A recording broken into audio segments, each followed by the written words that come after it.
Okay, we had our first bowl practice earlier. It was good for our guys to get out there and move around. We gave them an extensive break after the last game. It was much needed. We were a banged up football team.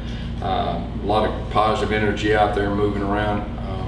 Real excited to play our in-state opponent, Florida, in a bowl game in Tampa. And you know, we're talking about one of the best offenses really in college football. I think they're in the top 10 in most categories. They run the football, and that's really what stands out to me. They not only run it, they run it extremely well. Explosive passes. They got a defensive line that I think the last few years have been in the top 5 or top 10 in sacks, and they're an impressive team when you watch them on film. It'll be a big challenge for us. I know our guys are extremely excited. I know our fan base is too, and I think it's good for the state. So we're really excited to be in the Gasparilla Bowl, playing a very good Florida team. Questions? Coach, I know the matchup had been rumored for a few days before it was official. UCF playing Florida. I know you're out recruiting, so maybe you weren't with the team as much. But did you get some initial feedback from your players, just how excited they are? Because I'm sure they know a lot of guys on that team. Yeah, there's no doubt. We have a lot of respect for them. They do know a lot of players, and you know, I think it's good for the state too. You know, a lot of excitement, and I think you can see that with the sellout already. Not a whole lot of bowls, even New Year's 6 bowl games nowadays that get sold out. So I think that really speaks for itself. You mentioned Florida and what they were able to do this season, but they still struggled at times. They fired Dan Mullen.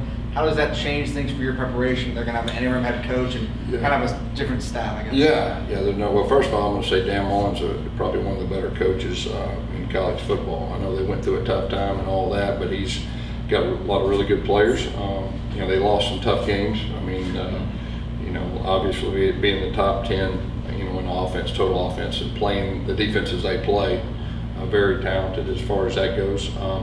You know. We'll just do the best we can preparing, trying to predict what, you know, who's going to coach and all that stuff. And, you know, we'll worry about ourselves, but they've got excellent players.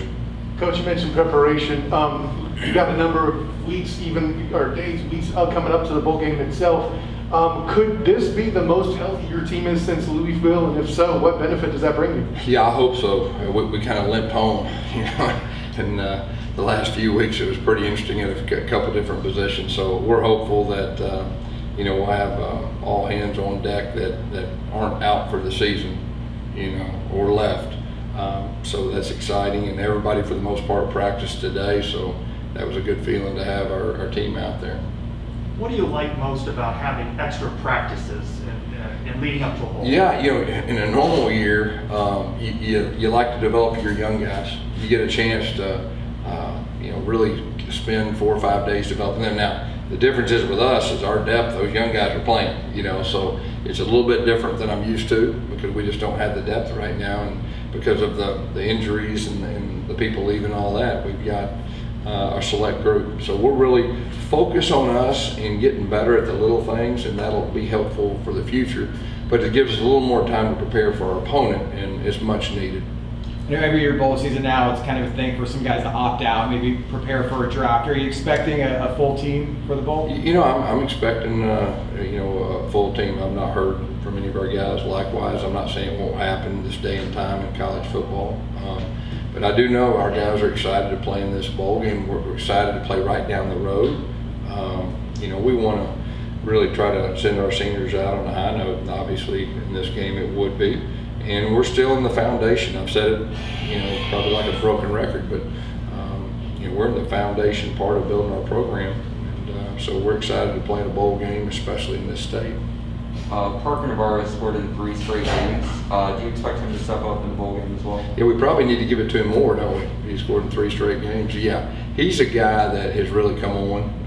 He got an opportunity when some other guys were banged up and all that. So, you know, he's a guy that I think you could see more and more, you know, and he throws it pretty well too.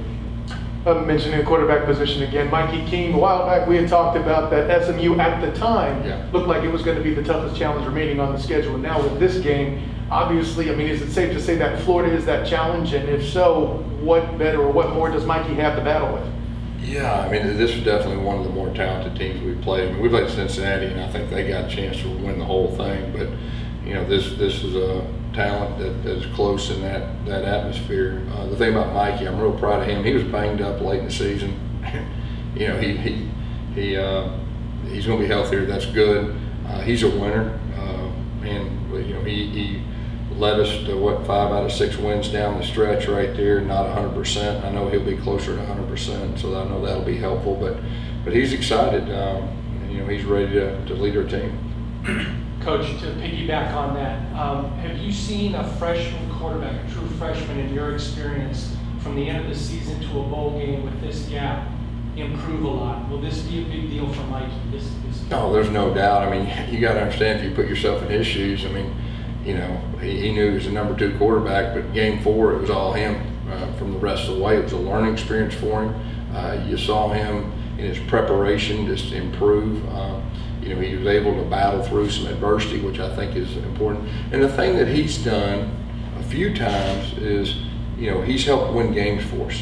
You know, late in games, when the game's on the line, that's a lot for a true freshman.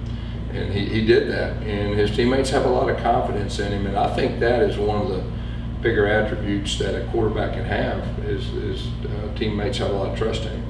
Obviously, there's intense demand for this bowl game, sold out already. What does it just kind of say about this fan base? And I know you got the series with Florida coming up anyway, but shouldn't like a Florida State or Miami want to schedule a UCF? I mean, tremendous fan base on all sides. I mean, these are matchups that fans want to see. Yeah, you know, I think it's good for college football. I think it would be good for this state, you know, and you can just see the excitement. And, you know, and it doesn't surprise me about our fan base. You got to remember a few years back when the Peach Bowl, I saw it firsthand, and the energy they brought, and the numbers they brought, and so you know, I'm really looking forward to this. You know, them being on my side. Gus back here. With all the coaching changes going on in Florida and Miami, how important can this game be for you guys, and especially a win do for you in the recruiting aspect? Yeah, I mean, of course, right now we're on pace to have a big time recruiting class. I mean, you know, you can tell recruits, they know where we're going, they know what's happening, they know that we're building the foundation of this thing, and so we got a chance to do that. Obviously, you know, you win bowl games regardless. Bowl games give you momentum in a lot of different areas, so obviously it's a very big game, and then of course playing in state against a state team, you know, makes it even bigger. It's a little bit earlier of a bowl game than some of them. It's not a post-Christmas game, and recruiting demands took your time this past week. Is that more difficult just from a preparation standpoint, and feeling like you put in the proper game plan and getting enough practices in? Yeah, there's no doubt, you know, because we're busy recruiting. We've been on the road, you know, and we finally came off yesterday. And but you know, you got time in between when you're on a plane or whatever to kind of get familiar. We really today and tomorrow's practice will be more about us.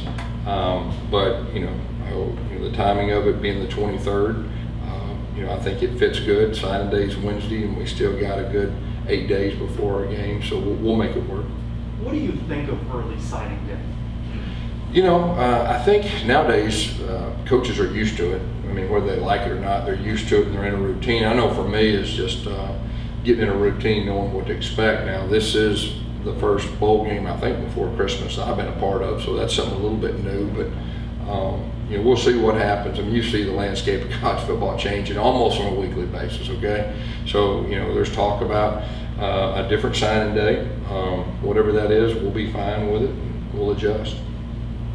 Gus, oh, you go. Okay, Coach, obviously, you know, there are certain things that could still change. Yet the game's on the 23rd, it's the 11th today, obviously. But is one player that fans I know would be looking for would be Isaiah Bowser. From a medical standpoint, is there a chance he could hit the field? We're hoping he plays. He practiced today. He was a lot more healthier. You know, he's got a lot of winter in him too. I mean, he desperately was trying to play those last couple of weeks, and to the point that, you know, he wanted to get out there in pregame just to see if he was a little bit better than on the Thursday practice, and just wasn't able to go. But I think he'll be healthier. It's hard to say right now. You know, is he going to be ready? But you know, he practiced today. He was a lot better than he was 2 weeks ago. So that's a big deal for us. Gus, since we last spoke, Dylan Gabriel decided to enter the transfer portal. What's your reaction to that, and how does that impact the quarterback room moving forward? Yeah, he chose to do something different, you know, and so, you know, Mikey's ready to go. You know, Parker is a guy, Joey's a guy. I mean, we'll be fine, and our guys are excited, you know, about playing the bowl game. one of the positions that doesn't really get a lot of recognition is long snapper, but you got one of the best in the country in Alex Ward. He's up for long snapper of the year tonight. What can you say about him and what kind of player he's been for you? Yeah, he's a special player. He, you know, I've been fortunate enough to coach some of the best at what they do, and he's right in that same category. He's just so consistent. And from a coach's standpoint, he's so consistent you forget about him sometimes, because that's a tough position that you only think of usually if something happens wrong. But he is so consistent. He's a leader. He's a leader for our team too. He's not just a leader in the special teams group, and can't say enough good things about him. You mentioned you've been on the road, obviously, the past week, just recruiting. What has that been like? What has the reaction from recruits been, and how excited are you for Wednesday? Yeah, I'm really excited for Wednesday. You know, we got a chance to really, you know, I've been telling this group, they're the foundation for the future for us, the foundation of going to the new conference for us. And, you know, our plans to sign quite a few high school guys. I know right now, philosophy-wise, different coaches, but I feel real strong that you got to have a foundation of the young guys and grow in your program. And then you can mix and match with guys when you need to as far as filling holes. But, you know, that's my philosophy. That's how we're going to build it. You know, I'm sitting there thinking about, you know, 2 years from now, 3 years. And so this is a really, really important signing day for us. And I expect some good news. You talked about Mikey Keene being closer to 100%, talked about Bowser. Are you getting closer to 100% for the bowl game, and where will you be? Where do you hope to be? Yeah, I actually was out there without crutches today, okay, and without the little scooter deal, and so standing up coaching, it felt great. I think the tree stand is behind me, all right, so I really expect to be on the field around that 50-yard line so I can be a normal coach. Last one here. How does that change the bowl game for you? You've been on the tree stand, I guess, for a while now. How does that change, and does that bring new energy for you and the team, I guess? It'll bring me energy, I'll tell you that. I mean, it'll be like a fresh start for me. That was a tough deal now. I mean, when you do something 31 years, and then you got to change your, I mean, that kind of jacks everything up. At least it did for me. Real frustrating. You know, we did the best we could, but we'll get back to getting in our routine, I feel like. I just have one more. What does the timeline look like for the team when you guys go over to Tampa practice? I think we're heading out on Monday of that week. As far as the practice days and all that, and times, we're still working through that. Great. Thank you all. Thank you.